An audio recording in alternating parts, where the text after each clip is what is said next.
Lux presents Hollywood.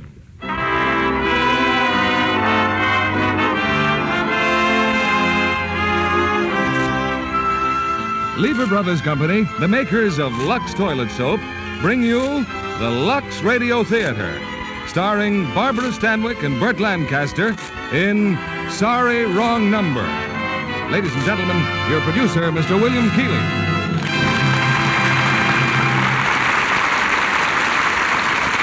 Greetings from Hollywood, ladies and gentlemen. Tonight's play reverses the usual relation between radio and motion pictures.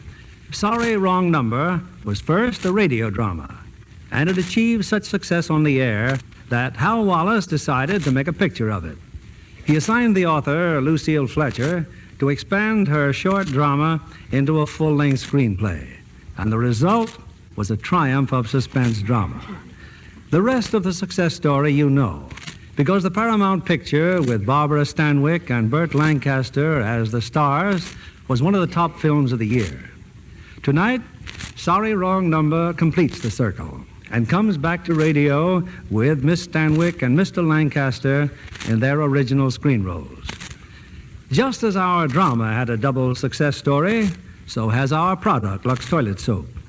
It's been a favorite for years in the regular size, and now the new bath size has made Lux Soap a hit all over again. The curtain rises now for the first act of Sorry, Wrong Number, starring Barbara Stanwyck as Leona and Burt Lancaster as Henry.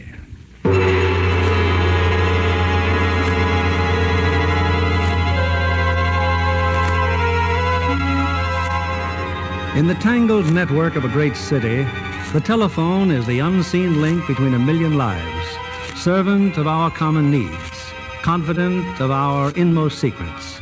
Life and happiness wait upon its ring, and horror and loneliness, and sometimes even death. Operator. Your call, please. Operator, I've been ringing Murray Hill 32491 for the last half hour, and the line is always busy. Will you ring it for me, please? Murray Hill 32491.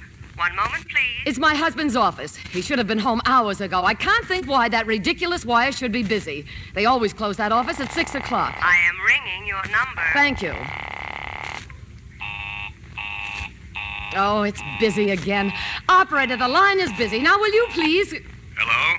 Hello, Mr. Stevenson, please. Hello? I want to speak to Mr. Henry Stevenson. Hello, George. Speaking. Hello, what number is this? Everything okay for tonight, George? Client says the coast is clear. I beg your pardon, but I'm using this wire. What about the time? Still 11:15? 11:15. You got it all straight now? Hello? Yeah, I think so. At 11 o'clock, the private patrolman goes around to the bar on 2nd Avenue for a beer. Then I get in through the kitchen window. I wait until the train goes over the bridge in case a window is open and she should scream. Who is this? Hello? The client says he doesn't want her to suffer long. You know me, George. And don't forget the jewelry. He wants it to look like a robbery, see?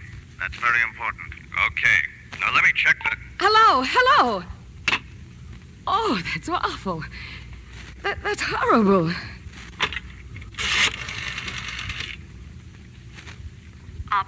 Operator, you just gave me a wrong number. I was calling Murray Hill 32491, but instead I was cut into some other number that you dialed.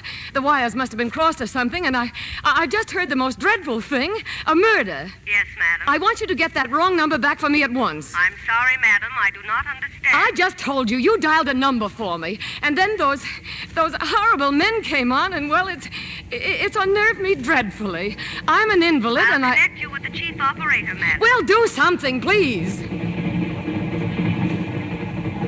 This is the chief operator. May I help you? What? Oh, yes, you may. I'm an invalid, and I've just had a dreadful shock just now on this telephone, and I'm very anxious to trace the call. It was about a murder, a terrible, cold-blooded murder of a poor, innocent woman tonight at 11:15. Yes, madam. I was trying to reach my husband's office. He should have been home hours ago. It's almost 10 o'clock. I'm all alone tonight. My nurse has the night off because my husband promised he'd be home by 6. About the call, madam. I don't know any of the neighbors as we live permanently in Chicago, and It so happens that the couple I have working for me had some important date or other. I don't know, a movie, I suppose. They said it was promised them 3 weeks ago. You'd think they'd at least have checked with me before leaving. They know I'm not well. About the phone call, madam. I told you I kept getting a busy signal. Then I asked the operator to call for me. And then, out of a clear sky, I was cut into this ghastly conversation between two killers. I suggest you call the police, madam. Oh, for heaven's sake, all this idiotic red tape. You just sit there and let people die. Oh. Is anyone downstairs? Gertrude. Gertrude, are you down there? Oh. Oh. Operator. Give me the police.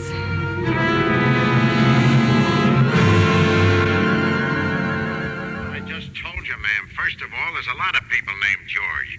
As for the private patrolman and 2nd Avenue and the bridge, well, 2nd Avenue is a very long street. I don't care Do you about... happen to know how many bridges there are in Manhattan? Oh, this is insane. I tell you, a woman is going to be murdered. But a clue of this sort, why, it's not much more use to us than no clue at all.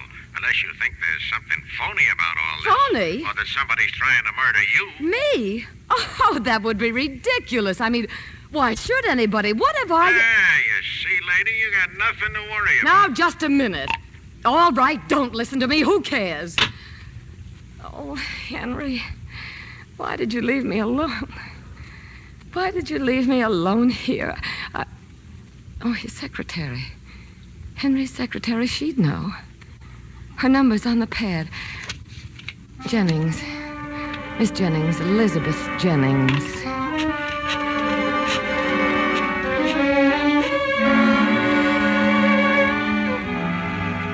Why, no, Mrs. Stevenson. I haven't any idea where Mr. Stevenson is. He was supposed to be home hours ago. Well, that's odd, isn't it? The last time I saw him was when he left this afternoon to keep an appointment. What appointment? Where? Well, I don't know, but I do know he had a luncheon date with a young lady. What young lady? Tell me, Miss Jennings. Mrs. Lord, Mrs. Frederick Lord. She seemed very anxious to see Mr. Stevenson. Mrs. Lord? I heard him make a date to meet her for lunch. Why, Mrs. Lord phoned here this afternoon. Oh? Yes, the nurse answered. I have the memorandum right here. Mrs. Lord, 4:50 p.m. I'm afraid that's all I know, Mrs. Stevenson. But I'm sure it's nothing to worry about. Mr. Stevenson's so devoted. He speaks so beautifully of you. Well, if there's anything I can do... No, thank you, Miss Jennings. I do hope I haven't let a cat out of the bag. Good night, Miss Jennings. Mrs. Lord, a young lady, she said. Lunch and gone all afternoon. Hello? Mr. Stevenson, please. He's not in. Who's calling? It's Mr. Evans again. Do you know where I could reach him? I'm sure I don't know where Mr. Stevenson is. Call back later. Would 15 minutes be all right? I haven't much time. Yes, 15 minutes. And if he should come in, the name is Evans. It's very important. Yes, I'll tell him. Mrs. Lord telephone, 4:50 p.m. Murray Hill, 3, 9266.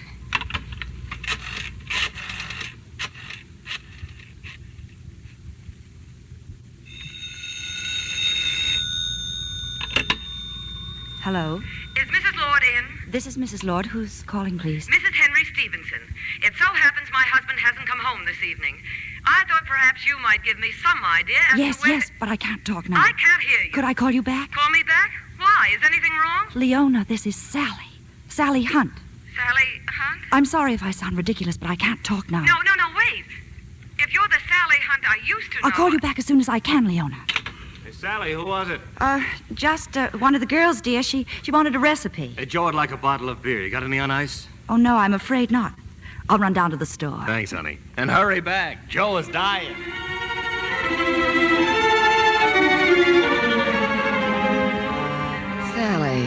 Sally Hunt. Oh, yes. Yes, that was long ago. College, spring dance. He was Sally's date. He was with her when I met him. Henry dancing with Sally.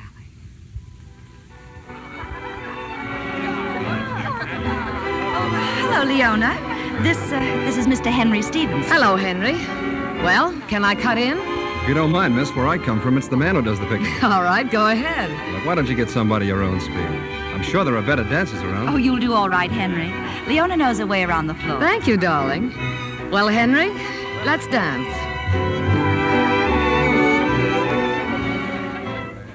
So your name's Cotterill, huh? No relation to, J.B. Cotterill. Distant. He's my father. Your father? Anything wrong with that? Oh, no, nothing wrong.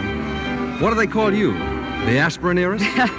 You from out of town? Well, that depends on what you call out of town. Oh, I don't know. Harvard? I'm trying to be funny. Okay. What do you call out of town? Grassville. Oh, what college is up there? No college, Miss Cotterill. Just factories. I never even finished high school. Neither did my father. He always says if a man has talent for making money, why should he waste his time in school? I guess your old man ought to know. What do you say we sit the next dance out? Why? I've got a car, Mr. Stevenson, a brand new one, a Lagonda. Ever drive one? I never even heard of one. Besides, I'm with Sally. Oh, don't worry, she'll never miss you. But maybe I'll miss her. Why didn't you think of that? Oh, come on, don't be silly. For once, I'm not kidding. Neither am I. So long, Miss Cotterill.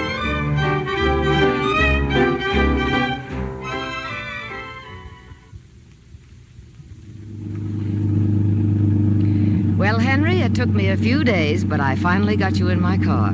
How do you like it? Fine. Only we don't go together. It's a lot easier to see you here than, well, with Sally Hunt. I'd never put the two of you together in a million years. Why not? Oh, you're both so different. You belong in different worlds. Yeah. What are you stopping for? Why not? It's nice here. Sure, it's nice here. Take a look. This is Grassville. Stick around a few years and then see how much you'll like it. What do you do, Henry? I work in a drugstore. Well, that's a coincidence. Sure. I work in a drugstore, and your father owns 100 of them. Would you like to meet him? Say, who are you kidding? Nobody. Dad will like you. You're young, healthy, ambitious. Why don't you stop? What does a girl like you want with a guy like me? Dad's coming to New York next weekend. I'm cutting my classes on Saturday. Want to come with me? I don't know. When you look at me like that, Come on, let's get out of here. No, not yet, Henry. Not yet, darling.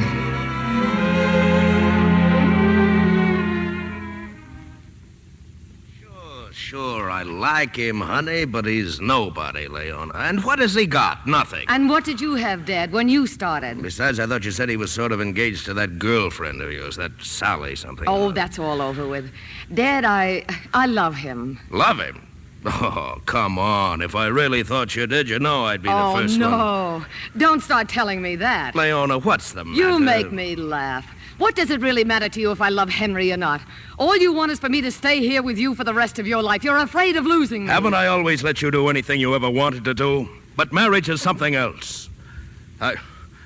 I've worked hard. I built up a big business just for you. And you yourself wouldn't want to see some worthless cluck of a husband, a guy who doesn't even... Let me alone. Leona, you don't please. care about me. You're thinking only of yourself and your business. You're hateful, selfish, and hateful. Leona, stop it, dear. You'll make yourself sick And what again. good is your wonderful money and your wonderful business if I'm dead? Yes, that's what you want to do, drive me into my grave. You don't care just as long as your business is safe. How can you say things like go that? away. Don't touch me. Don't you dare touch me. Darling, listen to me. I didn't mean to... Oh. Look, we'll talk it all over again as soon as... Oh. Leona. Wilson!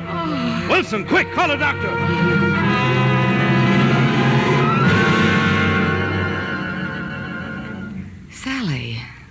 Sally Hunt.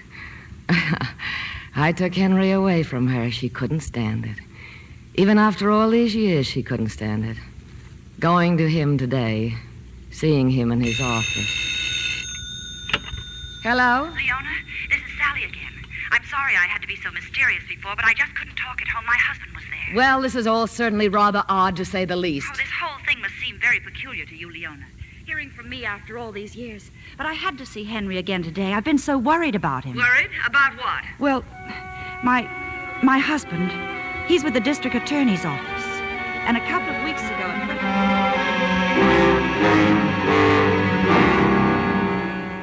Funny, Sally. Here in the newspaper about an old boyfriend of yours. Old boyfriend? Yeah. Remember Henry Stevenson? Oh. Pictures in the paper. Mr. and Mrs. Henry Stevenson, she's the former Leona Cotterill of Lake Forest, Illinois, have taken a house for the summer in Sutton Place. Mrs. Stevenson, in poor health for several years, is here to consult with specialists. Mr. Stevenson is vice president of the Cotterill Drug Corporation. Are you tearing it out for me? Oh, no. No, it may come in handy in a case I'm working on. What sort of a case? Oh, special investigation. Joe's on it with me. Henry hasn't done anything wrong, has he? Sorry, honey. One too many questions. Hey, don't tell me you're still stuck on that guy. Oh, don't be silly, darling. Hello. Anything happened, Joe? And Stevenson fell for it, huh? Oh, sure, we'll go. Look, tell Bolger to line it up. No, 5,000's enough, and $100 bills, and make sure they're marked. And for Pete's sake, keep your mouth shut. Thursday, huh? Okay, 10 o'clock. South. I'm sorry if this seems involved, Leona. Involved? I simply don't know what you're trying to tell me. Well, wait till I finish. I know I didn't have any right to do it. But that Thursday, I went to South Ferry. I don't know what I expected to see, but... Well, anyway, I spotted Fred and his friend Joe from the police. There was another man with them. I guess the one who was to bring the $5,000 in marked bills. Well, I followed them. Followed them? Where? Aboard the ferry and over to Staten Island. They went far out to a very desolated stretch of beach. Nothing but a few broken-down shacks and an old deserted house. I had to stay way behind them so they wouldn't see me. But then they went in the house. That gave me a chance to come closer. There was a freshly painted sign out front. 20 Dunstan Terrace, it said. And the name Evans. W. Evans. Evans? Do you know him? I've never heard of him. Well, what happened? Well, after a while, a motorboat came into shore and tied up at a pier in back of the house. A man, sort of elderly, got out of the boat and went into the house. He was carrying a suitcase. A little later, my husband came out. Only now he had the suitcase. Well, he didn't come home until late that night, and I was dying to ask him what happened, what possible connection it could have with Henry. Well? I didn't dare ask him, Leona. But things have happened since, and unless we do something drastic, it may be too late. Your 5 minutes are up. Please deposit 5 cents for the next 5 minutes. Oh, just a minute, please. I know I have another nickel. Are you still there, Leona? I'm here. This is one of the queerest things I've ever heard. Yes, I know. And I just didn't seem to be able to connect Henry with it. That's why I finally went to see him today. What did you find out? Well, I met him for lunch. He told the captain he was expecting a very important phone call, and then we sat down. It's been a long time, Sally. 8 years. Tell me, how's dear old Grassville these days? I don't know, Henry. I haven't been back. So you're married now, Living here in New York? Yes. My husband's with the district attorney's office. Oh? That's why I want to... Henry, what I'm trying to say is this. A few days ago, I saw a picture of you in the newspaper. Vice president now, huh? Sounds beautiful, doesn't it? Biggest drug business in the country. I was sorry to read that Leona isn't well. Yes. Chicago doctors don't seem to know just what it is. Her trouble, I mean. Henry, what do you do in the drug business? Push buttons, like all other vice presidents. Oh, but I'm serious. So am I. I'm almost as important as the office boy. Don't mean to be inquisitive. I only mean this for your own good. Mean what for my own good? Well, yesterday, my husband was making out a report... We have your phone call, Mr. Stevenson. Oh, thanks. Excuse me, Sally. I'll be right back. Well, I waited a while, Leona. But Henry didn't come back, Please and then deposit 5 cents for the next 5 minutes. Operator, but I haven't been talking 5 minutes. I deposited another nickel, only a couple I am sorry, madam. Please deposit another 5 cents. But I haven't any more change. Hello. Leona, I'll have to call you back. But I only wanted to say that Henry never came back to the table and that he is in trouble. Fred's been talking to the police. I've heard him mention Henry's name over and over again. And there's someone else in it, too. That man called Evans. Your 5 minutes are up, madam. Waldo Evans. He owns that house on Staten Island. I am sorry, madam. I will have to disconnect you. Reverse the charges. Put them on this phone. Operator!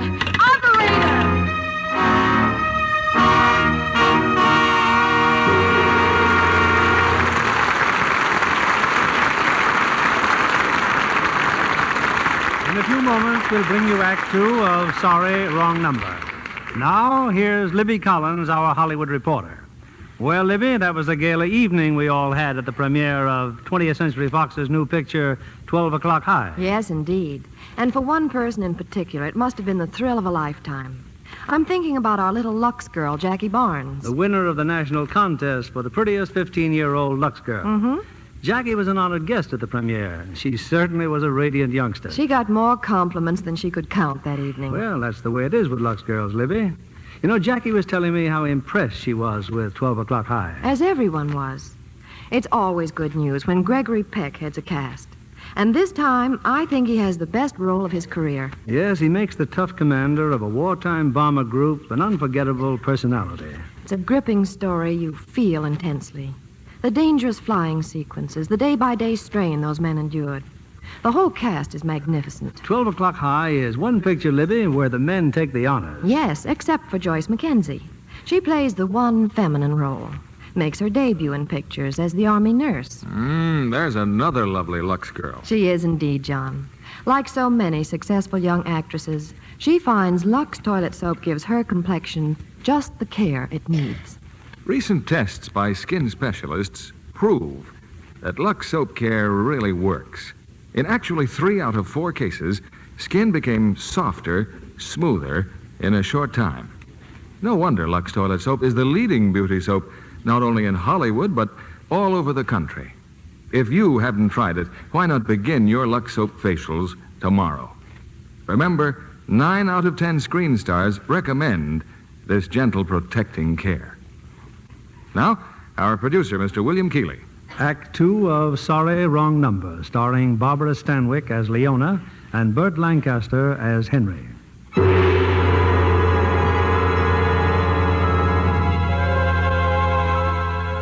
It's a moment or so later. Through an open window, the night air drifts slowly in Leona's window, heavy with the heat of a New York summer. Leona lies motionless on the bed, and the sounds of the night become magnified. The tugboats on the river, the hum of distant traffic, the muffled roar of a train passing over a bridge, and then suddenly... Hello? Leona, this is Sally again.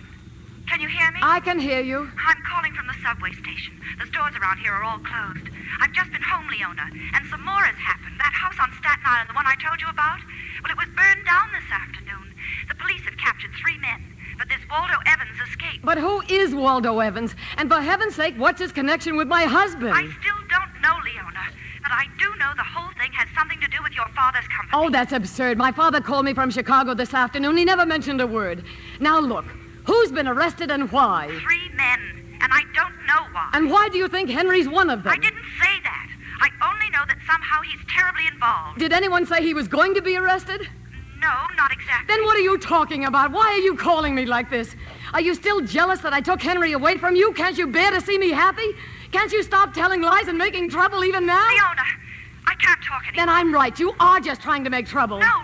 Fred and Joe, they're coming down the subway platform. If my husband should see me here... Leona, I've got to hang up. Hello? Oh.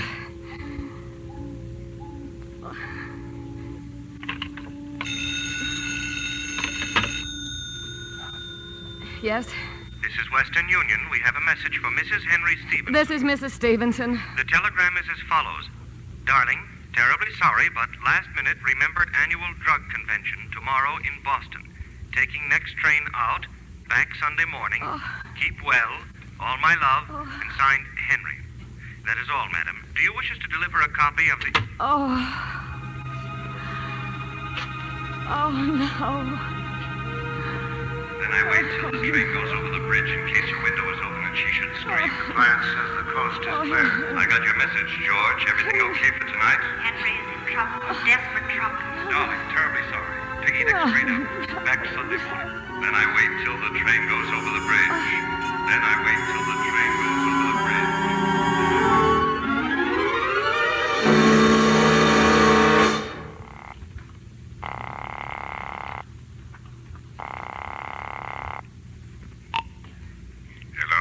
Dr. Alexander?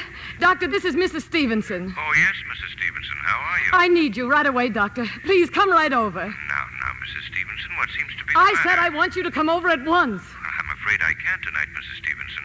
Now, be sensible. If you just make up your mind to cooperate with your husband and me in our plan of action... Plan of action? What are you talking about? Mrs. Stevenson, I explained everything in my letter over a week ago. Letter? What letter? But surely your husband... Hasn't he spoken to you, Mrs. Stevenson? About what? Look, You try to compose yourself now, and perhaps we can discuss it tomorrow. We'll discuss it now. Do you hear me? Now, this very minute. Well, if you insist upon knowing. Your husband called at my office about 10 days ago. He seemed quite concerned about your condition. Naturally. Anyway, we discussed your illness at great length.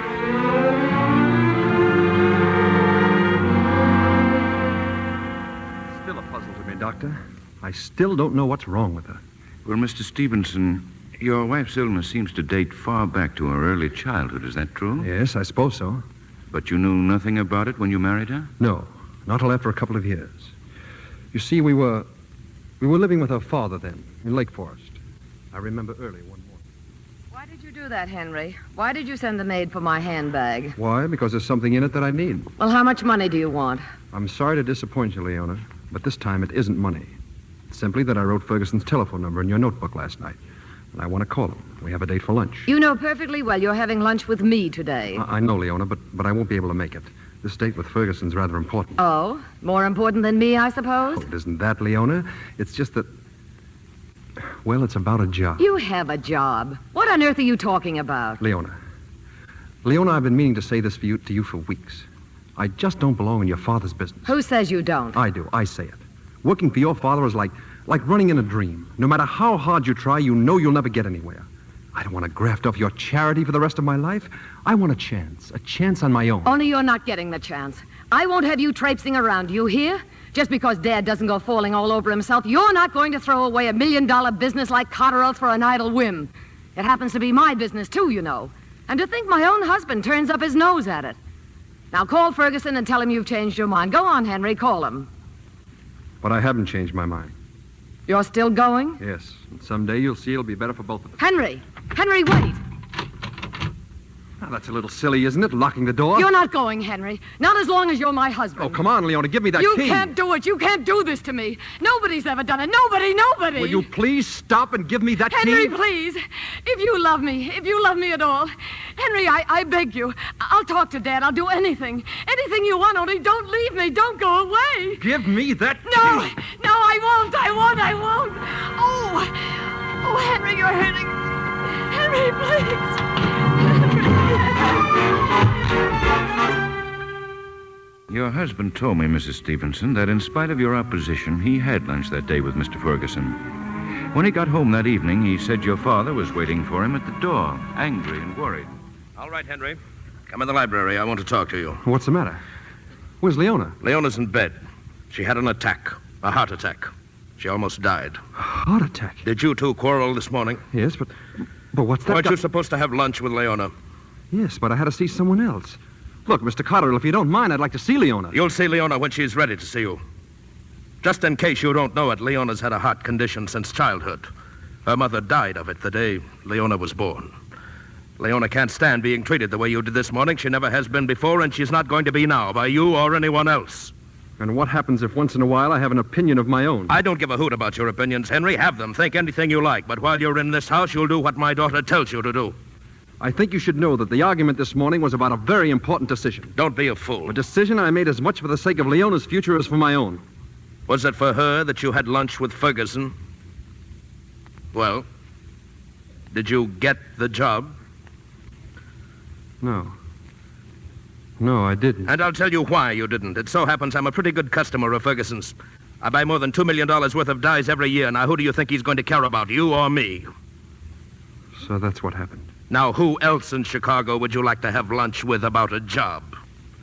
Oh, face up to it, Henry. Just as long as you're my son-in-law, you're working for me and nobody else. If you really cared for Leona the way I do, you'd have done the same thing in my place.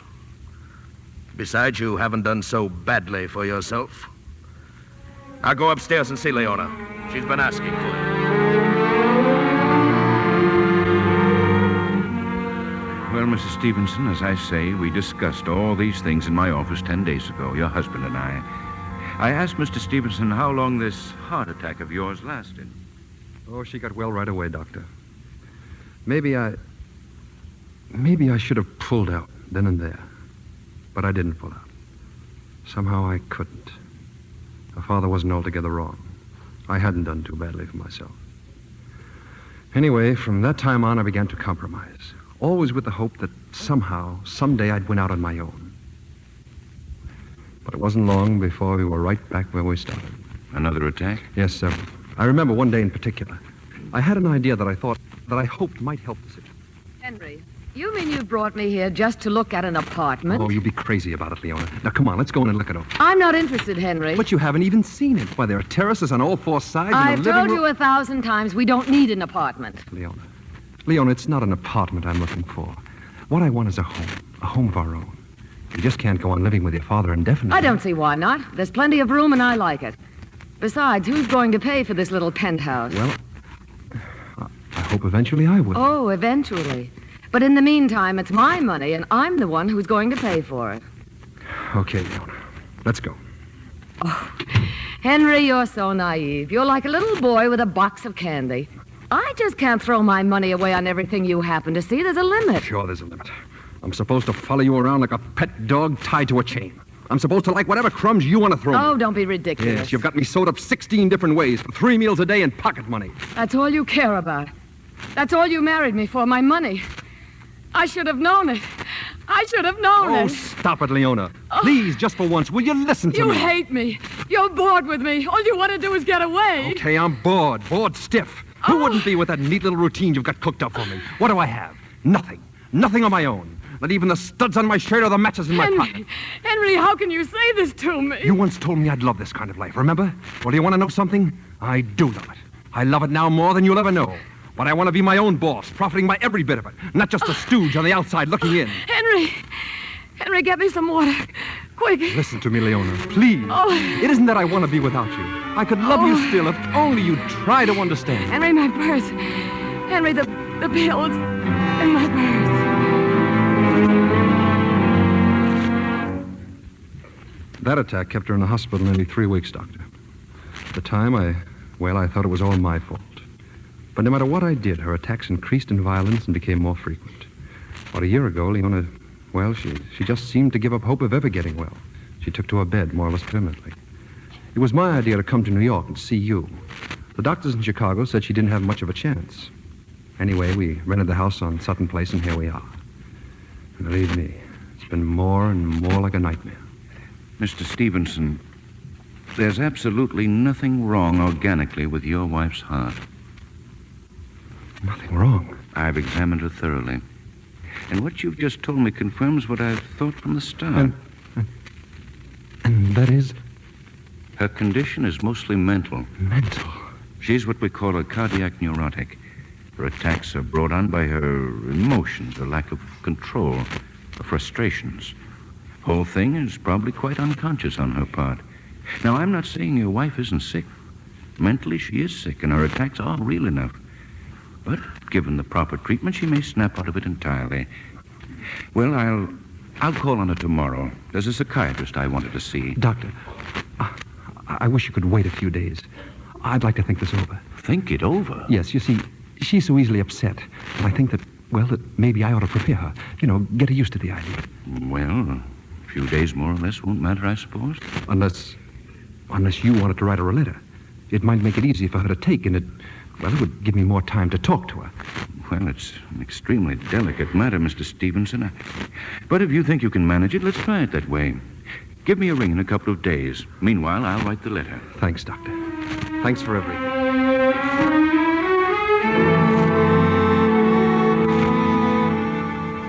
Well, that's exactly the way I left things, Mrs. Stevenson, 10 days ago. As your husband requested, I wrote you the letter. And I'm telling you I never received a letter. Well, let's not worry about that now. I've told you everything, and now I want you to relax. Now, you have that sedative I prescribed? Yes, it's here. Well, then take some. Double the dose and I'll... Liars! Liars! Liars! Liars!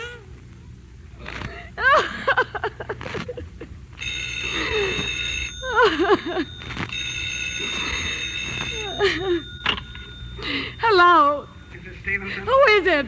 This is Mr. Evans. I've been trying to get you, but your line has been busy. Has Mr. Stevenson come home? No, he isn't here. He won't be back until Sunday. And will you please tell me what this is all about? Why are you calling him? Who are you? I've already told you, Mrs. Stevenson, and I'm very sorry if I've annoyed you. But there are names and addresses that are very important for Mr. Stevenson to know. So if you'll be good enough to take the following message... What are you talking about? I can't take any messages now. If you'll please tell Mr. Stevenson that the house at 20 Dunstan Terrace has been burned down. I burned it down. You what? Also, that I do not believe it was Mr. Morano, the name is spelled M-O-R-A-N-O, who betrayed us to the police. And since Mr. Morano has been arrested by the district attorney's office, there is no necessity for the money now. Oh, this is fantastic. What money? Who's Morano? Thirdly, tell Mr. Stevenson that I escaped, and I am now at the Manhattan address. However, I do not expect to be here after midnight. If he wishes to find me, he may call me at a phone number, Bowery 2-1000. And now, if you'll be so good as to repeat the message... You're insane. Do you realize I'm a terribly sick woman? I'm very sorry for you, Mrs. Stevenson. I don't know. Perhaps it would be better to tell you the true facts. I mean now, before they are gobbled by the police. Maybe then you'll understand. But if you're ill... I don't know what or whom to believe. So much has happened to me tonight. And I'm sick. My doctor says I'll tell you all I know, Mrs. Stevenson. Well, tell me then. Tell me. It started over a year ago, at your father's factory in Chicago. You see, Mrs. Stevenson, I had worked in your father's company for many years. I'm a chemist. Anyway, late one afternoon, your husband walked into the laboratory and he...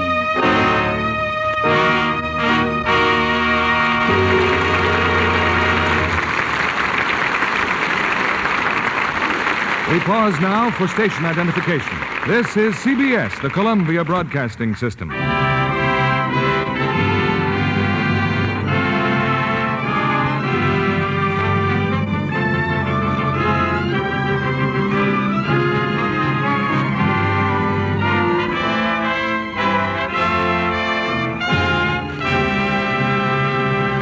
In a few moments, we'll continue with Act 3 of Sorry, Wrong Number. Our guest tonight is Barbara Ann Knudsen, young Paramount starlet. Aren't you glad, Barbara, you were present at a certain little theater production one evening? A lucky evening for me, Mr. Keeley. A talent scout saw me, arranged for a screen test, And here you are in pictures. Yes, and from now on I'm going to work like mad. Oh, it must be wonderful to be a great actress like Olivia de Havilland. Well, I gather you've seen her new picture, The Heiress. Not once, but 3 times. I can understand why the New York motion picture critics gave Miss de Havilland the award for the best performance of the year. And how did you like Montgomery Clift as the money-conscious suitor in The Heiress? He's splendid, so dashing and romantic, too. And Ralph Richardson as a stern father is simply perfect. Do you remember the scene where he compares his unpopular daughter with her sought-after cousin? Oh, yes. The party scene where Mona Freeman is the reigning belle. She's like a Dresden doll, so blonde and dainty. Those lavish costumes of the crinoline era suit her beauty very well. Yes, Mr. Kennedy. And she's just as delicate and lovely in real life. Always so beautifully groomed. Real Lux loveliness, huh? Exactly. Mona Freeman gives her complexion daily Lux soap care, and she's really keen about the new bath size cake. 9 out of 10 screen stars say they're delighted with this new product of Lever Brothers Company. For a luxurious, refreshing, relaxing beauty bath, you simply can't buy a finer soap. That's the way I feel. I love the nice fragrance it leaves on the skin. Thank you, Miss Barbara Ann Knudsen. Women who use the generous new bath-size Lux toilet soap will agree. Its rich, abundant lather and delicate flower-like fragrance make a wonderfully refreshing beauty bath. So, for all-over Lux loveliness, why not get the satin-smooth bath-size Lux toilet soap tomorrow? Here's our producer, Mr. William Keeley. The curtain rises on the third act of Sorry, Wrong Number, starring Barbara Stanwyck as Leona and Burt Lancaster as Henry. I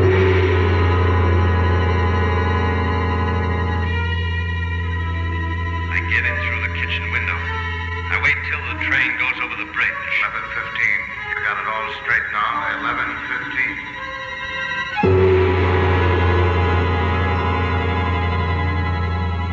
The clock on the table says 10 minutes to 11 o'clock. But Leona Stevenson, clutching the telephone, listens with mounting bewilderment and fright to the voice of a man named Waldo Evans. Yes, Mrs. Stevenson. Your husband came into the laboratory and started asking me questions about the drugs we use and how we prepare them. Well, this is very interesting, Mr. Evans. So, this is where the formula for all our products are developed, huh? That's right. Some of these drugs must be very valuable. Oh, yes, Mr. Stevenson, very valuable. I see. And tell me, what do you do with them? Why, they go into the various Cotterell products, sir. Mm-hmm. And you're the man in charge here, huh? Yes, sir. I see. Well, thanks for your time, Mr. Evans. I was just curious. Thank you, sir. Good night, Mr. Stevenson.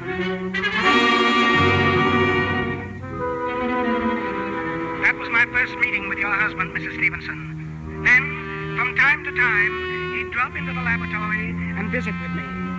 And one night, when it was storming, he offered to drive me home.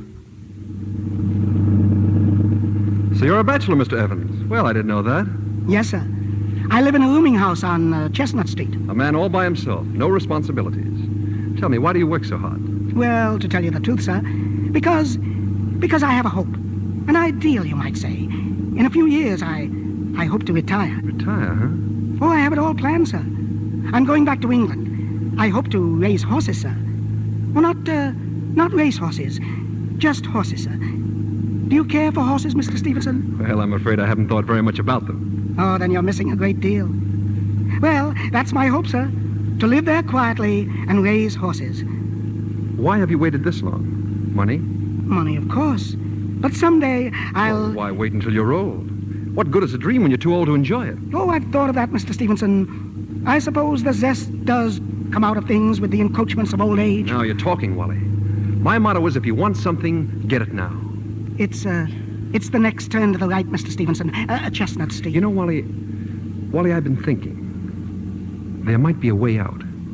A way out? Yes. To have your little place in England. Everything you want.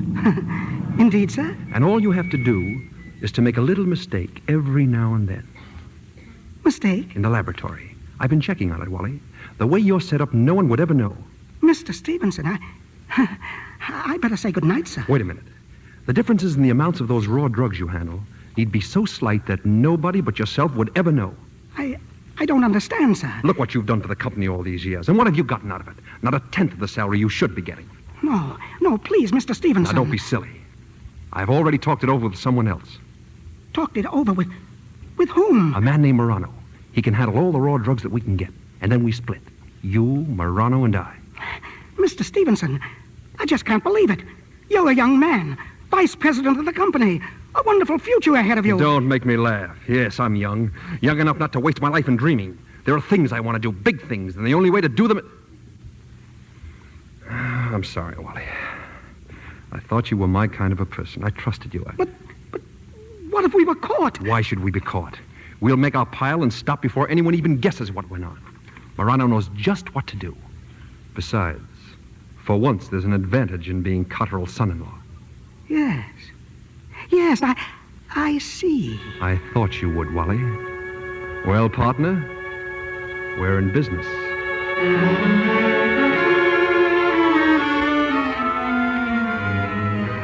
And so we started, Mrs. Stevenson. A systematic plan of robbing your father's company. By September of last year, I had banked the sum of $7,500. But then, I received a memorandum from the personnel office. Will you please stop your whining? Didn't you read the memo? You're not fired. They're simply transferring you to the New Jersey plant. But they must suspect. This is a warning. I'm sure of it. I'm through, Mr. Stevenson. Look here, you old fool. We've been stooges up till now. Morano's played us for suckers. This is our chance to get rid of him. That transfer of yours is just what I've been looking for. I don't understand. Look, I'll tell Morano you've been fired, that the deal's all washed up. Meanwhile, you're back there in New Jersey. We'll operate on our own, and we'll split Morano's share between us. But I'm just a chemist, Mr. Stevenson. I don't know anything about disposing of drugs. But I do. I know all about it. Now listen. The Cotterell plant in New Jersey is in Bayonne. And just across the bay from Bayonne is Staten Island. I happen to know a little about Staten Island. About 6 weeks later, we began operations, Mrs. Stevenson, on Staten Island, New York. Our headquarters was an old abandoned house, 20 Dunstan Terrace. There, twice a week after work, I would come from your father's plant in Bayonne, And there, Mr. Stevenson would telephone me or mail me his instructions from Chicago. A little over 3 months ago, Mr. Stevenson arrived in New York. A few nights later, when I went to 20 Dunstan Terrace, I found that your husband was not alone. Come right in. We've been waiting for you. Wally, this is Morano. Morano? You didn't expect me, did you, Mr. Evans? Well, neither did Mr. Stevenson. But here I am. You see, I have ways of finding things out. For instance, ever since the two of you broke off our pleasant little association in Chicago, I find you've accumulated a rather large bank account. Am I right? What about it? I'm warning you right now, Morano. Don't you try any funny business. Relax, Mr. I'm warning you. I said relax. Sure, you're a big, strong guy, Mr. Stevenson, but mussing me up won't get you anywhere. You see, I merely represent an organization. But we had what you might call a board meeting, and the vote was 7-1 against you. Now, that's pretty serious. That's like a death sentence. Oh, cut it short, Morano. What do you want? Mr. Stevenson, please, give them what they want. Mr. Morano, you can take everything I've got. Shut up. Now, if you were to turn back what you've accumulated, Mr. Stevenson, and pay us $200,000 for our injured feelings, I might get the board to reconsider their decision. You know as well as I do I don't have that kind of money. But you have such wonderful connections. A millionaire father-in-law, a very rich wife. Yes, a lot of good that does. Why do you suppose I went into this racket? But I thought I read somewhere about your wife being sick. Very sick. What about it? Well, she has life insurance, hasn't she? Made out in your name? Now, I'm pretty sure the board will give you, say, 90 days to raise the money on something like that. Why 90 days? Isn't that what the doctor in Chicago said? She wouldn't get better? Yes, that's what he said, but... What's that? Oh, just a little IOU to make it legal, you see. Everything can be straightened out without any trouble, without any rough stuff. But suppose something happened, and my wife didn't. I mean, if she got better. I wouldn't worry about that, Mr. Stevenson. You've got a doctor's word for it, haven't you? They know their business. So here, take the pen and sign the piece of paper.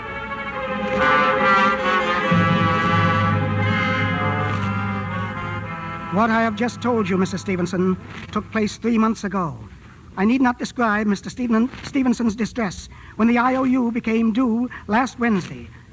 As I understand it, Mr. Stevenson saw Mr. Morano, but his request for an extension was refused.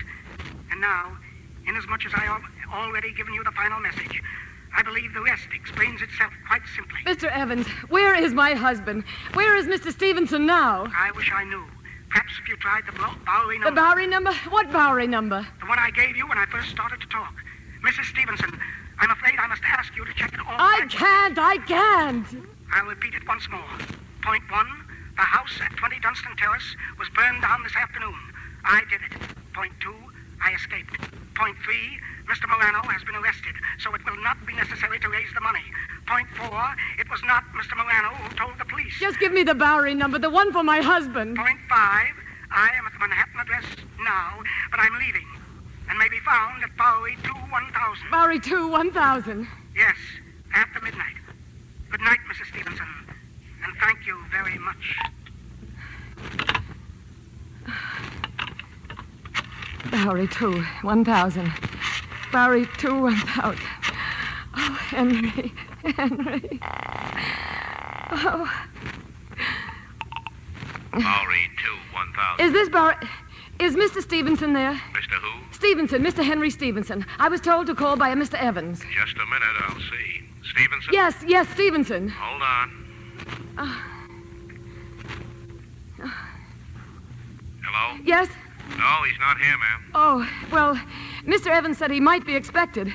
Could I leave a message? Message? Now, look, lady, if this is your idea of a joke... Oh, please help me. What number is this? What am I calling? Bowery 2-1000, the city morgue. Oh!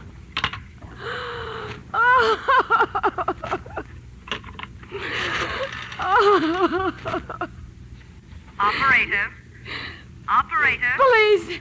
Give me the police quickly. I will ring the police department. No, wait a minute. Give me the hospital. I can't be alone.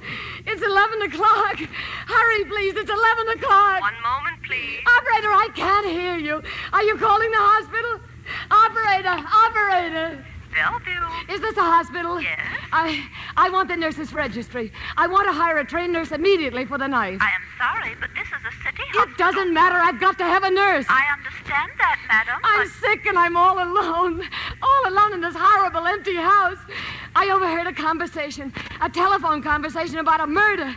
A murder to be committed at 11:15. I don't know what's happened to my husband. If something isn't done, I'm afraid What was that? What was what, madam? That clicked just now on my telephone. As though someone had lifted the hook off the extension downstairs. I did not hear it, madam, and if you will... Well, I did. There's someone in this house. There's someone downstairs. And they're listening to me now. Who is it? Who's down there? Oh. Hello? New Haven is calling Mrs. Henry Stevenson. Is she there? I can't talk now. Call back later. I have a person-to-person call from Mr. Stevenson. Do you not wish Did you to say accept Mr. the call? Stevenson? Mr. Stevenson from New Haven? Do you wish to accept the call, madam? Oh, yes, yes. 1 moment, please. Here's your party, sir. Hello, darling? Henry! Henry, where are you? I'm on my way to Boston, dear. Stopping off between trains in New Haven. Didn't you get my wire? Yes, I got it. I was sorry I couldn't reach you by phone before I left. But of course, I knew you'd be all right. Well, I'm not all right. There's someone in this house, Henry. Right now, I'm sure of it. Now, honey, how could there be? Don't tell me you're still alone. Well, of course I'm alone. Who else could be here? You promised to be home at 6 o'clock. I know, Leona, but I thought I explained to the I've been alone for hours. I've been a prey to every kind of horrible call. And Henry, I want you to call the police. Do you hear me? Tell them to come over at once. Now, honey, you know you're perfectly safe. The doors are all locked and there's a private patrolman. You're right in the heart of New York City, and the phone's there at your bed. Henry, what do you know? What do you know about a man named Waldo Evans? Evans? Why? Why do you ask? I had a long talk with him just a little while ago about you. About me? Well, what about me? Oh, he told me some terrible things. Some of it sounded insane, but some of it, maybe it was true. You mustn't listen to every crackpot that calls you up, dear. Now, just try to forget about it. He said you'd been stealing from Dad's company. Is that true, Henry? Leona, of course it's not true. Well, he left some kind of a message for you that the house on Staten Island had been burned down and that the police knew everything and that Morano had been arrested and... Henry, are you still there? Yes, I'm here. They said you were a criminal, Henry, a desperate man. And Evans said you wanted me to die. Leona. And that money, Henry, that money those people wanted. Why didn't you ask me for it? Why, I'd have given it to you gladly if it would have saved your life. I'll give it to you now if it isn't too late. That's all right. Forget about it. I didn't mean to be so awful to you, Henry. I only did it because I loved you, and I thought you didn't love me, and that you'd go away and leave me. Leona. Yes? I want you to do something for me. Will you forgive me first, Henry, will you? I want you to try to get out of bed. Please, Henry, please. Leona, listen to me. I try can't. to get out of bed. I can't get out of bed. You've got to. Walk over to the window and start screaming, Leona. Scream out into the street. I can't move, Henry. I'm too frightened, and Keep trying. Otherwise, you've only got 3 more minutes to live. Henry! Don't talk anymore. Just get out of that bed. I confess everything. I did steal from your father, and I was so desperate that I even tried. Henry! I arranged it. Henry, I can hear footsteps. Somebody's coming up the stairs. Get out of that bed! Walk, Leona! Walk! No, I can't. Henry! Oh, Henry, save me. The train, I can hear the train. It's near the bridge, and Please, Leona, I'll wait for them to get me. They'll know. They'll find out from Morano. Oh, no! No, please don't. Oh, please. Please, I'll give you anything. Please, no.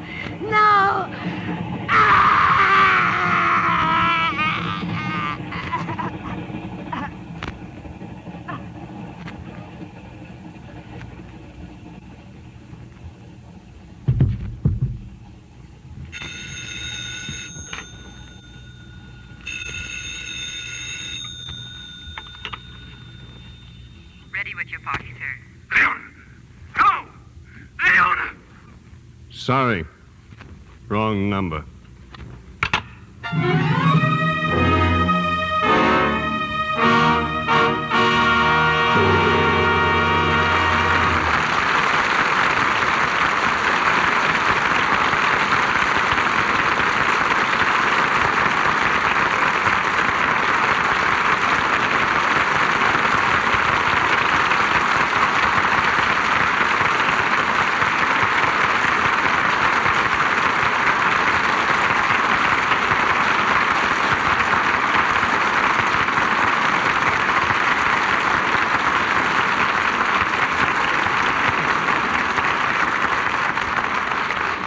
For a thrilling experience in the theater, our thanks go to this evening's stars, Barbara Stanwyck and Burt Lancaster. They're coming down stage now for a curtain call. You know, it's good to have you both back. And it's nice to be back. Bill says you got him in bed with the audience, Barbara. In what way? Well, we keep getting letters asking why you haven't been here for so long. And we have to keep explaining that you've made one picture right after another with no time off in between. One thing is sure, Bill. I haven't forgotten the Lux Radio Theater or Lux Soap. It's my favorite complexion care and has been for years. And that's one of the nicest compliments Lux has ever received. Barbara, tell me if you can.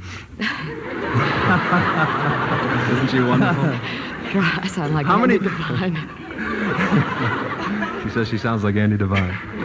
Tell me, Barbara, how many pictures have you made that still aren't released? 4, Bert. And what's the first one we'll see? The Hal Wallace production, Thelma Jordan. Oh, yes, Wendell Corey's in that, too. You know, when you and Hal Wallace get together on a picture, we know it's going to be a hit. Bert, I hear you are off for New York in a few days. Yes, I've just finished my own Norma F.R. production of The Hawk and the Arrow at Warner Brothers. And now I'm going to New York to see a few shows and take a brief vacation. Well, your last vacation you spent out on the road with a circus as an acrobat. Nothing like that this time? Not unless you have to be an acrobat to get tickets to South Pacific. Bill, tell me, what's next Monday's show? Next week, Bert, one of America's best-loved characters will return to this stage. The gentleman I'm talking about is Mr. Belvedere. And our play is the 20th Century Fox hit, Mr. Belvedere Goes to College.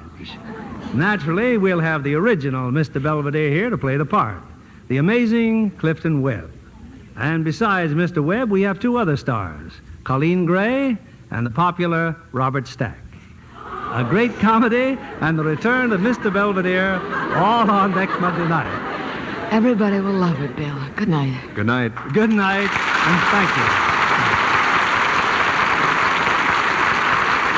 Ladies and gentlemen, there's a great deal of vague and sentimental talk about the American economic system.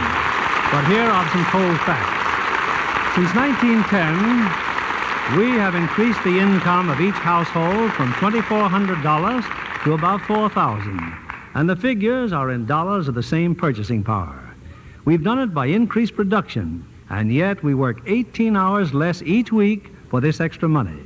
This is the miracle of America.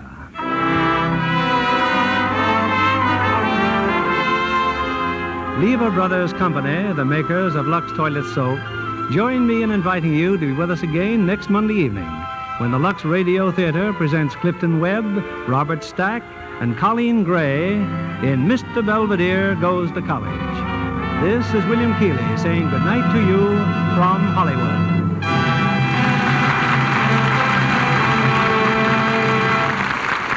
Our play was adapted by S.H. Barnett, and our music was directed by Louis Silvers.